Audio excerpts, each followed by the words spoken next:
LS6 versus Boss 429 Showdown, the biggest lie Ford ever told.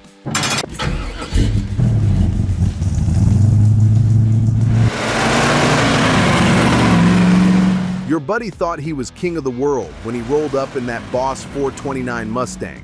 Hand-built at CarCraft, NASCAR pedigree, and a price tag that cost more than your dad's annual salary. When he fired it up, the sound was pure mechanical thunder that made every dog in the neighborhood hide under porches. Then your neighbor's kid came home from college driving his LS6 Chevelle, and suddenly, that expensive Ford masterpiece didn't look quite so untouchable anymore. This is the story of the most expensive performance lie Detroit ever told, and how a mass-produced Chevy embarrassed Ford's hand-built racing machine so badly that Blue Oval engineers probably needed counseling afterward. Ford claimed the Boss 429 made 375 horsepower, while Chevy rated the LS6 at 450. Both companies were lying, but one was lying way more than the other. The Boss 429 was Ford's nuclear response to getting humiliated by Chrysler's Hemi engines in NASCAR. The 429 was so massive it wouldn't fit in a regular Mustang. Ford had to ship every single Boss 429 to CarCraft in Brighton, Michigan, where technicians hand-built each one like a custom race car. Walking up to a Boss 429 felt like approaching automotive royalty. That distinctive shaker hood scoop dominated the engine bay, and underneath sat 429 cubic inches of pure NASCAR fury. At $4,932 in 1970, it cost more than most working guys made in an entire year. Ford only built 1,359 Boss 429s total, making them rarer than most exotic European sports cars.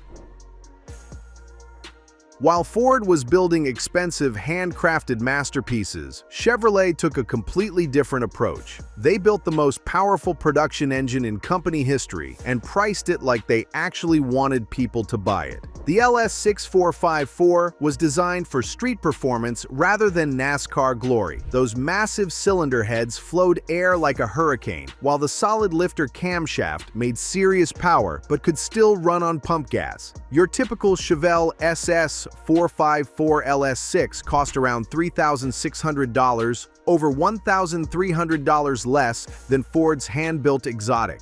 Chevrolet built 4,475 LS6 engines in 1970, installing them in Chevelles, El Caminos, and even a few convertibles. The conspiracy gets interesting when both Ford and Chevrolet decided to treat their customers like they were born yesterday. By 1970, insurance companies were getting nervous about these rolling missiles Detroit was producing, so the manufacturers made a gentleman's agreement to keep advertised horsepower ratings reasonable.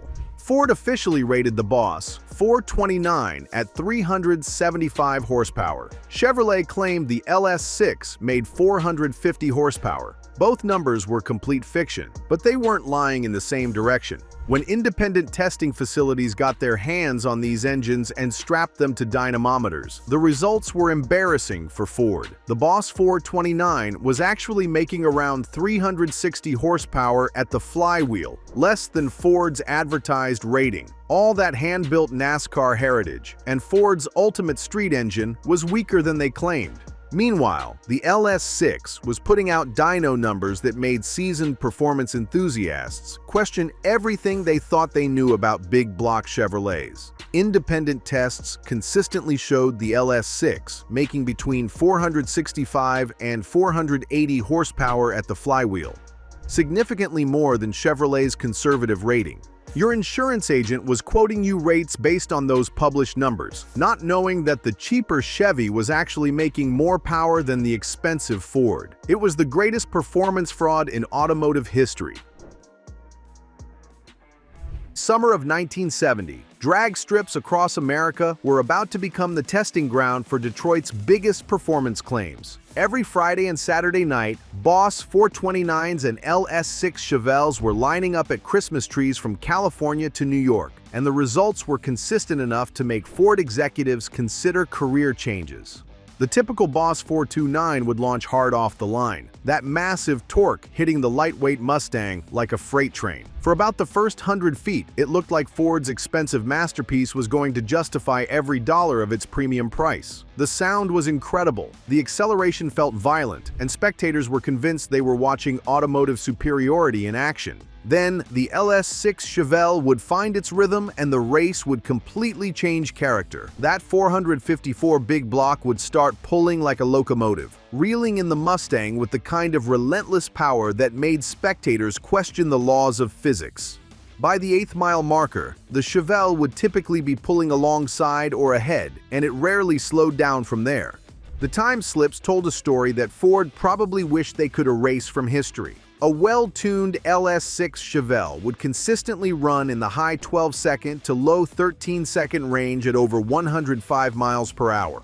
Boss 429s were typically running mid-13 to low 14 at similar speeds. Respectable performance, but clearly outclassed by the cheaper, mass-produced Chevy. Your typical Saturday night at the local quarter mile became a case study in the difference between exotic engineering and practical performance. LS6 owners were winning races and collecting money, while Boss 429 owners were making excuses and scheduling dyno sessions to figure out where all their advertised horsepower had disappeared to. The magazine tests were about to make this performance gap even more embarrassing for Ford. When the automotive magazines got both cars for back-to-back testing, the results were so one-sided that Ford executives probably considered banning journalists from their press events. Car and Driver managed to get an LS6 Chevelle into the high 12-second zone with minimal preparation, while their Boss 429 test car struggled to break 13.5 seconds even with optimal tuning. Hot Rod magazine was particularly brutal. They noted that the Boss 429 promises more than it delivers in real-world driving situations, while praising the LS6 as the most honest performance engine Detroit has ever produced. Motor Trend questioned why anyone would pay a premium for temperamental NASCAR engineering when superior street performance costs significantly less. The problem wasn't that the Boss 429 was a terrible engine. It was that Ford had built the wrong engine for the application. That NASCAR heritage meant the 429 was designed to make sustained power at high RPM on oval tracks, not the quick bursts of acceleration that mattered in street racing. Street racers across America caught on quickly. By late 1970, LS6 Chevelle were becoming legends at every drag strip, consistently running times that made owners of much more expensive cars question their automotive choices.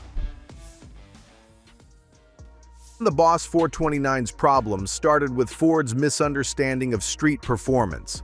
They took a pure NASCAR racing engine and tried to make it civilized for weekend warriors. When Ford made the 429 emissions compliant and pump gas compatible, they compromised everything that made it special. The compression ratio got dropped, the camshaft got tamed, and the carburetion got sized for fuel economy. What customers got was an engine that made impressive power at 6,000 RPM but felt disappointing everywhere a normal driver would use it. The Boss 429 was happiest screaming at redline, making it feel lazy during stoplight launches. The massive 429 engine also made the Mustang nose-heavy, hurting both launch characteristics and handling. Boss 429 owners discovered they'd bought the most expensive Mustang Ford ever produced, and it couldn't consistently outrun cars costing half as much.